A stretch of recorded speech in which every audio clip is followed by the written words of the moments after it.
ನಮಸ್ಕಾರ ಸ್ನೇಹಿತರೆ, ಮತ್ತೊಂದು ವಿಡಿಯೋಗೆ ಸ್ವಾಗತ.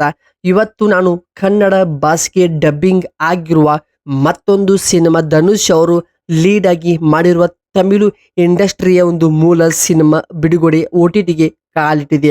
ಹೌದು, ಇವತ್ತು ನಾನು ರಿವ್ಯೂ ಮಾಡುತ್ತಿರುವ ತಮಿಳು ಇಂಡಸ್ಟ್ರಿಯಿಂದ ರಿಲೀಸ್ ಆಗಿರುವ ಖಾರ ಎಂಬ ಒಂದು ಕನ್ನಡ ಡಬ್ಬಿಂಗ್ ಸಿನಿಮಾದ ಬಗ್ಗೆ. ಈ ಸಿನಿಮಾ OTTಲಿ ಕಾಲಿಟ್ಟಿದೆ. ಕತೆ ಹೇಗಿದೆ ಮತ್ತು ಈ ಒಂದು ಸಿನಿಮಾ ಯಾವ ಒಂದು OTT ಆ್ಯಪಲ್ಲಿ ನಾವು ನೋಡಬಹುದು ಮತ್ತು ಈ ಒಂದು ಸಿನಿಮಾದ ಕತೆ ಹೇಗಿದೆ, ಕತೆ ಒಳಗಡೆ ಏನೇನೆಲ್ಲ ಇದೆ ಮತ್ತು ಕತೆ ಇಷ್ಟ ಆಗತ್ತಾ, ನೋಡಬಹುದಾ ಎಲ್ಲರೂ ಅಂತ ನಾನು ಇವತ್ತಿನ ಒಂದು ವಿಡಿಯೋದಲ್ಲಿ ನಿಮಗೆ ಸಂಪೂರ್ಣವಾಗಿ ಈ ಒಂದು ಸಿನಿಮಾದ ಬಗ್ಗೆ ರಿವ್ಯೂ ಹಾಗೂ ಬ್ರೇಕ್ ಡೌನ್ ವಿಡಿಯೋ ಮಾಡ್ತಾ ಇದ್ದೀನಿ. ಕಂಟೆಂಟ್ ಅಥವಾ ನಾವು ಮಾಡುವಂಥ ವಿಡಿಯೋಗಳು ನಿಮಗೆ ಇಷ್ಟವಾಗಿದ್ರೆ ಚಾನಲ್ಗೆ ಸಬ್ಸ್ಕ್ರೈಬ್ ಮಾಡಿ ಸಪೋರ್ಟ್ ಮಾಡಿ ಸ್ನೇಹಿತರೆ. ಏಕೆಂದರೆ ನಾನು ಅಪ್ಲೋಡ್ ಮಾಡುವಂಥ ಎಲ್ಲ ಸಿನಿಮಾಗಳ, ಕನ್ನಡ ಸಿನಿಮಾ ಆಗ್ಬೋದು, ಮಲ್ಟಿಪಲ್ ಬೇರೆ ಸಿನಿಮಾಗಳು, ವೆಬ್ ಸೀರೀಸ್, ಈ ರೀತಿ ಎಲ್ಲದರ ಬಗ್ಗೆ ನಾನು ರಿವ್ಯೂ ಮುಖಾಂತರ ನಿಮಗೆ ಸಣ್ಣದಾಗಿ ಇನ್ಫಾರ್ಮೇಷನ್ ಕೊಡೋಕ್ಕೆ ಒಂದು ಸಣ್ಣ ಹೆಜ್ಜೆ ಇಟ್ಟಿದ್ದೀನಿ. ಸೊ ಸಪೋರ್ಟ್ ಮಾಡ್ತೀರಂತ ನಂಬಿದ್ದೇನೆ ಸ್ನೇಹಿತರೆ. ಸಬ್ಸ್ಕ್ರೈಬ್ ಮಾಡ್ಕೊಳ್ಳಿ, ಮಿಸ್ ಮಾಡಬೇಡಿ, ಕೊನೆ ತನಕ ನೋಡಿ ಈ ಒಂದು ವಿಡಿಯೋವನ್ನು. ಸ್ನೇಹಿತರೆ, ಈ ಒಂದು ಸಿನಿಮಾದ ಕತೆ ಕಡೆ ನಾವು ನೋಡಿದರೆ, ಈ ಒಂದು ಸಿನಿಮಾದ ಕಥೆಯಲ್ಲಿ ಒಬ್ಬ ಫಾರ್ಮರ್ ಇರ್ತಾನೆ, ಆ ಒಬ್ಬ ಕ್ರಿಮಿನಲ್ ಆಗಿರ್ತಾನೆ. ಆದರೆ ಆ ಒಬ್ಬ ಕ್ರಿಮಿನಲ್ ತನ್ನ ಲೈಫ್ ಚೇಂಜ್ ಮಾಡಿಕೊಳ್ಳುತ್ತಾನೆ. ಚೇಂಜ್ ಮಾಡೋಕ್ಕೆ ಹೋಗುವಾಗ ಸಿಚುವೇಶನ್ ಮತ್ತೆ ಪದೇ ಪದೇ ಅವನನ್ನು ಒಂದು ಕ್ರೈಮ್ ಮಾಡಿಸೋ ರೀತಿ ಮಾಡಿಸ್ತಾ ಹೋಗುತ್ತದೆ. ಎಷ್ಟೇ ತನ್ನ ಫ್ಯಾಮಿಲಿ ಲೋನ್ ಸೇವ್ ಮಾಡೋಕ್ಕೆ ಅವನು ರಿಸ್ಕ್ ತೊಳಕ್ಕೆ ಒಂದು ಡಿಸಿಷನ್ ತೆಗೆದುಕೊಳ್ತಾನೆ. ಆದ್ರಿಂದ ಈ ಒಂದು ಸಿನಿಮಾದ ಸ್ಟೋರಿ ತುಂಬ ಇಂಟ್ರೆಸ್ಟ್ ಹೋಗುತ್ತದೆ. ಏಕೆಂದರೆ ಧನುಷ್ ಅವರ ಪಾತ್ರ ಆಗ್ಬೋದು, ಅವರಿಗೆ ಕೊಟ್ಟಂಥ ರೋಲ್ ತುಂಬ ಚೆನ್ನಾಗಿ ವರ್ಕ್ ಆಗಿದೆ. ಏಕೆಂದರೆ ಒಂದು ಹಳ್ಳಿಯಲ್ಲಿ ಒಂದು ಸುಂದರವಾದ ಒಂದು ಸಿಟಿ ಮಧ್ಯೆ, ಹಳ್ಳಿ ಮಧ್ಯೆ ಇರುವಂಥ ಒಂದು ಒಳ್ಳೆಯ ಒಂದು ಕ್ರೈಮ್ ಓರಿಯೆಂಟೆಡ್ ಒಂದು ಸಿನಿಮಾವಾಗಿದೆ. ಕತೆ ತುಂಬ ಎಂಗೇಜಿಂಗ್ ಆಗಿದೆ.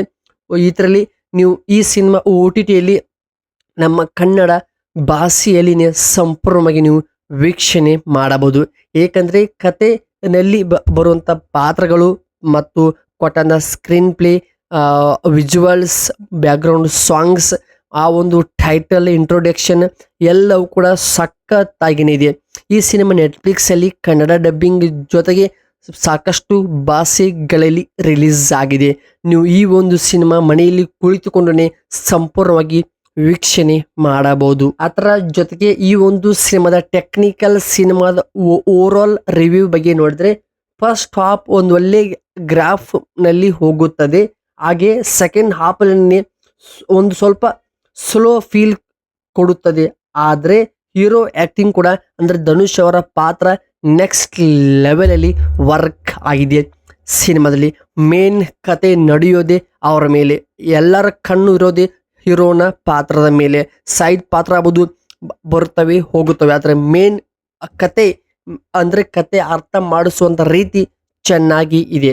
ಆದರೆ ಬ್ಯಾಕ್ಗ್ರೌಂಡಲ್ಲಿ ಬರುವಂಥ ಒಂದು ಮ್ಯೂಸಿಕ್, ವಿಜುವಲ್ಸ್ ಸಾಲಿಡ್ ಆಗಿನೇ ಇದೆ. ಕತೆಗೆ ತಕ್ಕಂತನೇ ಎಲ್ಲವನ್ನು ಕೂಡ ಬ್ಲೆಂಡ್ ಮಾಡುತ್ತಾ ಹೋಗಿದ್ದಾರೆ. ಅದು ಕೂಡ ನಿಜವಾಗ್ಲೂ ವರ್ಕ್ ಆಗಿದೆ. ಸ್ವಲ್ಪ ಸಿನಿಮಾ ನೋಡುವಾಗ ಅಲ್ಲಲ್ಲೇ ಸ್ವಲ್ಪ ಬೋರ್ ಅನಿಸಿದ್ರು ಕೂಡ, ಬಟ್ ಕತೆ ತಕ್ಕಂತಾನೆ ಒಂದು ಸಿನಿಮಾ ಆಗಿ ರೆಡಿ ಆಗಿದೆ. ಸ್ಟೋರಿ ಕೆಲವೊಂದು ಸಲ ಅನುಕೂಲ ರೀತಿನೇ, ಅಂದರೆ ಪ್ರಿಡಿಕ್ಟೇಬಲ್ ಮಾಡೋ ರೀತಿನೇ ಆಗಬಹುದು. ಯಾಕಂದರೆ ನಾವು ಸಿನಿಮಾ ನೋಡುವಾಗ ನಮ್ಮಲ್ಲಿ ಸುಮಾರಷ್ಟು ಯೋಚನೆಗಳು ಬರುತ್ತವೆ. ಸೊ ಅದೇ ರೀತಿನೇ ಅಲ್ಲಿ ಕೂಡ ಸಿನಿಮಾದಲ್ಲಿ ಕೂಡ ಪ್ಲೇ ಆಗುತ್ತವೆ. ಅದು ಕೂಡ ಸ್ವಲ್ಪ ಅನ್ಕೊಂಡ ರೀತಿನೇ ಎಲ್ಲ ಆಗ್ತಾ ಹೋಗುತ್ತದೆ. ಸೊ ಹಾಗೆ ಈ ಒಂದು ಸಿನಿಮಾ ಸಖತ್ತಾಗಿದೆ. ಒನ್ ಟೈಮ್ ವಾಚಬಲ್ ಒಂದು ಕ್ರೈಮ್ ಥ್ರಿಲ್ಲರ್, ಒಂದು ಎಂಟರ್ಟೈನ್ಮೆಂಟ್ ಸಿನಿಮಾವಾದ ಕಾರಣ ನೀವು ನೆಟ್ಫ್ಲಿಕ್ಸಲ್ಲಿ ಈ ಒಂದು ಸಿನಿಮಾ ಸಂಪೂರ್ಣವಾಗಿ ವೀಕ್ಷಣೆ ಮಾಡಬಹುದು. ಕಂಟೆಂಟ್ ಇಷ್ಟವಾಗಿದ್ದರೆ ಚಾನಲ್ಗೆ ಸಬ್ಸ್ಕ್ರೈಬ್ ಮಾಡ್ಕೊಳ್ಳಿ. ಹಾಗೆ ನಾನು ಅಪ್ಲೋಡ್ ಮಾಡುವಂಥ ಎಲ್ಲ ಸಿನಿಮಾಗಳ ಇನ್ಫಾರ್ಮೇಷನ್ ಹಾಗೂ ಅಪ್ಡೇಟ್ಸ್ಗಾಗಿ ನಮ್ಮ ಚಾನಲ್ಗೆ ಸಬ್ಸ್ಕ್ರೈಬ್ ಮಾಡ್ಕೊಳ್ಳಿ, ಕಾಮೆಂಟ್ ಮಾಡಿ. ಮತ್ತೆ ಸಿಗ್ತೀನಿ, ಎಲ್ಲರೂ ಕಾಯ್ತಾ ಇರಿ. ನಮಸ್ಕಾರ ಸ್ನೇಹಿತರೆ.